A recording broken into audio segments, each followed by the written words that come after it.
is this something that you think could be a consideration of people perhaps that are especially mainly female to male, deciding to keep their reproductive capacities just in case they may want to use them in the future?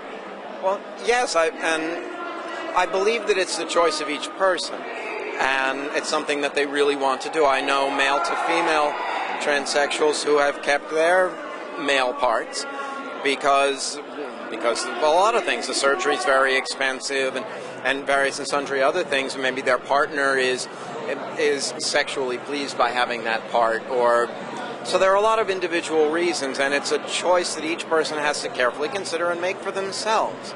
And in this case, this gentleman has made a choice that's been beneficial to his family. It's brought happiness to him and to his partner, and they'll bring a wonderful child into the world who will have loving parents, and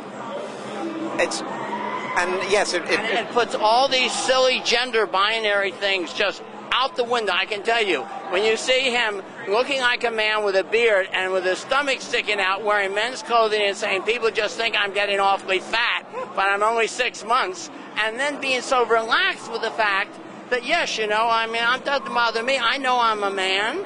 I just happen to be a man who happens to be pregnant. Pregnancy is just a process. It doesn't take away from my being a man. And I thought that was one of the most charming aspects of the whole thing, because your identity is in your head. It's in the way you see yourself in society, the role you want to play in society. Oh, yes, it is, and that's that's one of the things that we try to educate everyone about. The idea that gender is a perception. It's not necessarily a physical attribute. You can see yourself as male or female or part of one and part of another. He said that when they raise a child, even though he's the one that's bearing it, he will be the father, and his mate, who's a woman, will be the mother. Right, and an invisible transgender couple, I might say, since no one even dreamed that he was transgender. They just thought he was a guy down the block. Oh, I know. And what will end up happening is that the child will have what is perceived by everyone to be a normal family. There'll be a father and a mother and a baby. And really, this is a great opportunity. I think in our society it's a great opportunity to educate people, because we live in this world in which, I dress, sometimes I have female items of dress on because I purposely want to break out of the gray, brown, black, blue prison of male gender. I want to wear color. I want to be glamorous, darling.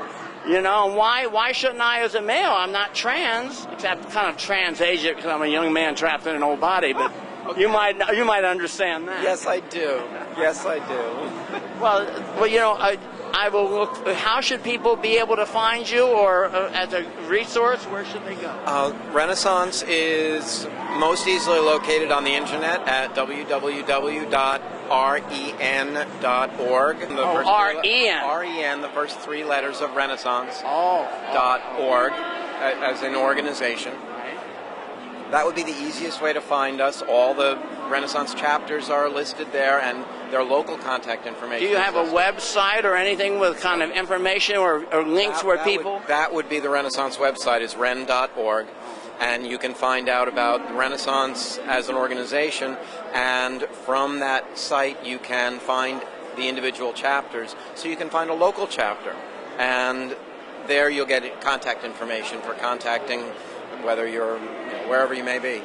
I think one of the interesting things I must say is I've been a gay activist since 1958, and in the beginning, people who were transgender were considered kind of a scandal. They didn't want them in the movement. They didn't want drag queens marching in the gay parades.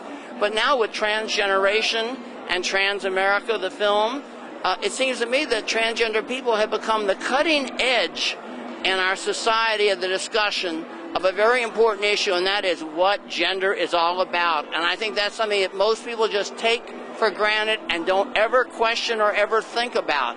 And if you really start thinking about it, I think it opens up new possibilities. You might not be afraid to wear a bright shirt if you're a male, or you might not want to be tied up in pink ribbons if you're a female. And it does bring us a whole new set of perceptions and a whole new way of looking at things. And I'm very pleased to be a part of that edge and a part of maybe bringing people to think about all those perceptions that they just take for granted. Well, I'm going to give you a profile of Sylvia Rivera, who was a friend of mine, managed my store, a very active early transgender activist. And so you can share it with other people on your site. And I hope that people will go to ren.org, that's like as in renaissance.org, and find information that will help them themselves or help them if they're dealing with a child that has gender issues, and will become better informed, and we'll all be better for it. And their own gender issues as well. Thank you so much. Thank you. We've been having a long and interesting, fascinating conversation, and you made a statement to me which I thought was just amazing. And when you tell people, tell me what you say to people and their reaction.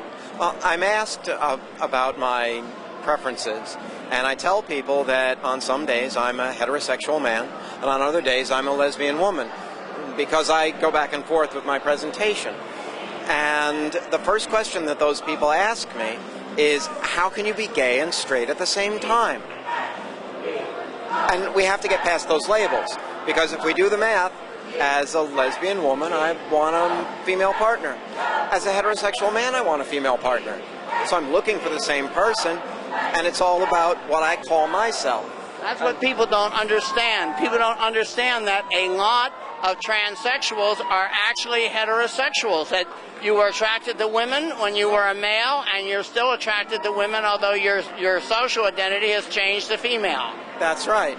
And it makes people confused, because the labels, because I don't fit into a convenient little box anymore. And trying to apply a label to me, none of them stick to my forehead, so you can't label me, and that gets very difficult. I think that's very exciting. You don't have to answer this question and tell me if it's none of my business, but legally, what are you?